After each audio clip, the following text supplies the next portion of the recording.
balance right. And, we are very lucky, actually, in our countries, because we are in a situation where people of different faiths are free to practice their faith as they like. And that is, in my view, an absolutely fundamental part of democracy. And it's something that people of religious faith have to be very clear about and stand up and do. And one of the reasons why, for me, I think it's actually important for people of religious faith to have people like Christopher challenge us and say, okay, this is how we see religion. Now you get out there and tell us how it's different, and where it isn't different, how you're going to make it so.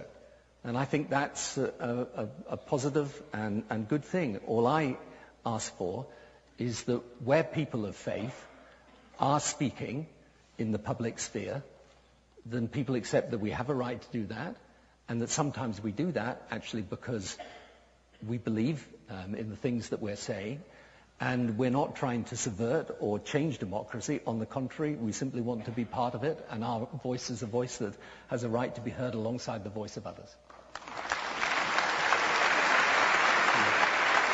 Well, I see Christopher writing furiously, so I'm going to ask him to come back on that point. Well, I hadn't anything special to add there. I think I'd rather give another person a chance for a question. Okay. Well, it's a question that was debated for you, Christopher, on monkdebates.com in the lead-up to this evening. On our discussion board, many people saying that religion provides a sense of community. In modern societies where immersed in a consumer culture, more often than not living alongside fellow citizens who are more maybe self-directed than other-directed. What do you say about the pure community function of religion? Isn't that a public good, a valid public good of religious belief? Absolutely. I say good luck to it. And the way I phrase it in my book, it's available at fine bookstores everywhere, is that I propose a pact with the faithful. Say, I'll take it again. I'll quote from the great Thomas Jefferson. I don't mind if my neighbor believes in 15 gods or in none. He neither by that breaks my leg or picks my pocket. I would echo that and say that as long as you don't want your religion taught to my children in school, given a government subsidy, imposed on me by violence, any of these things, you are fine by me. I would prefer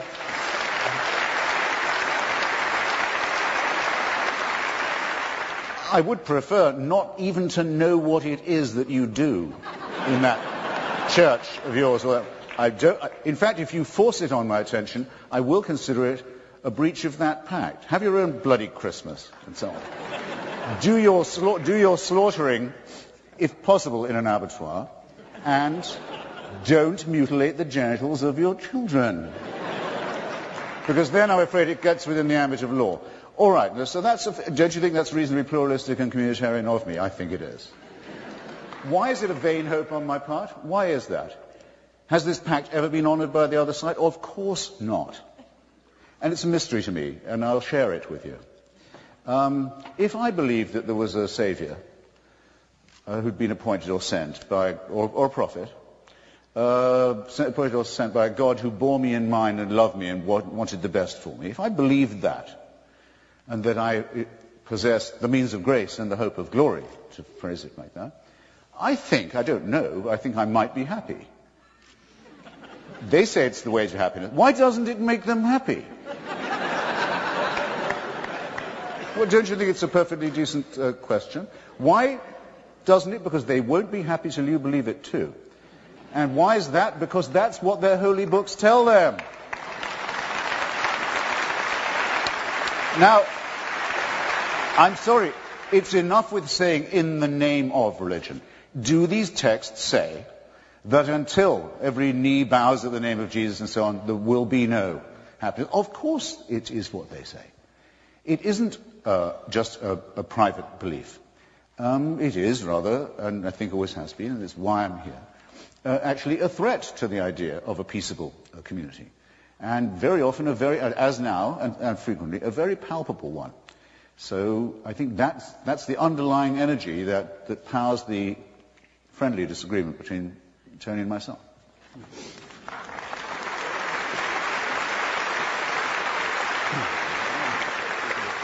Tony, would you like to come back on that topic of religion and community or move on to another question? Let's move on. Also on our website, big discussion around the topic of religion and its role in the invasion of Iraq. And Mr. Blair, the question is for you, and it's about something that many people posted about, something you said once about the interplay of religion and politics. And to quote you directly, you said, "What faith can do is not tell you what is right, but give you the strength to do it." The question being, what role did faith play in your most important decision as Prime Minister, the invasion of Iraq? I think we can nail this one pretty easily. It was not about religious faith. And, one of the things that I sometimes say to people is look, the thing about religion and religious faith is if you're a person of faith, it's part of your character. It defines you in many ways as a human being. It doesn't do the policy answers, I'm afraid. Okay? So as I used to say to people, you don't go into church and look heavenward and say to God, right, next year the minimum wage, is it £6.50 or £7? Unfortunately, it doesn't tell you the answer. And even on the major decisions that are to do with war and peace that I've taken, they were decisions based on policy. And so they should be, and you may disagree with those decisions, but they were taken because I genuinely believe them to be right.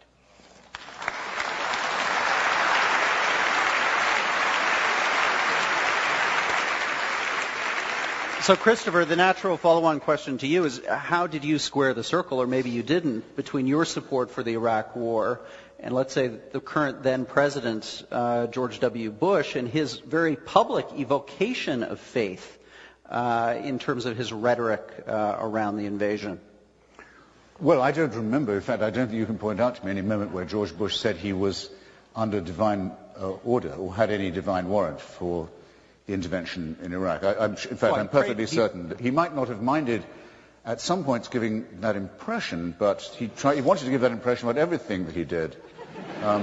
George Bush is someone who, as with his immediate predecessor, after various experiments in faith, ended up in his wife's church, most comfortable place for him to be. She's after all is the one who said to him, "If you take another drink, you scumbag, I'm leaving and taking the kids." Which is his way of saying he found Jesus and gave up the bottle. We know this. We know this to be true. Now, like a good Methodist, I was in Methodist school for many years myself. Like a good Methodist, George Bush says the following: "I've done all I can with this argument and with this conflict. From now on, all is in God's hands." That's quite different, I think. It would have made him a perfectly good Muslim, as a matter of fact. Combination of fatalism with a slightly sinister feeling of being chosen. Anyway. No, what's striking most to the eye of those who observe the debate on what Tony Blair and I agree to call the liberation of Iraq is the unanimous opposition of the leadership of every single Christian church to it, including the President's own and now the Prime Minister's own. The Methodist Church in the United States adamantly opposed, the Vatican adamantly opposed, as it had been to the liberation of Kuwait in 1991. Not the first time in the world that a sort of sickly Christian passivity has been preached in the face of fascist dictatorship. And of course, I was very surprised by the number of liberal Jews who took the same about a regime that harbored genocidal thoughts towards them. And if it comes to that, but I'm not the arbiter of what's rational in the mind of the religious thinker, given the number of Muslims put to the sword by Saddam Hussein's regime, quite extraordinary to see the extent to which Muslim fundamentalists flock to his defense. But I don't expect integrity or consistency from those quarters. But those of us who worked with people, with Iraqi intellectuals like Kanan Makir, with the Kurdish leadership, the secular left opposition of the Patriotic Union of Kurdistan, the Iraqi Communist Party, I have to give it credit for this, many feminists and other secular who'd worked for years to bring down Saddam Hussein, are very proud of our solidarity with those comrades, those brothers and sisters. We're still in touch with them. We have nothing to apologize for. It's those who would have kept a cannibal and a Caligula and a professional sadist in power who have the explaining to do. Thank you.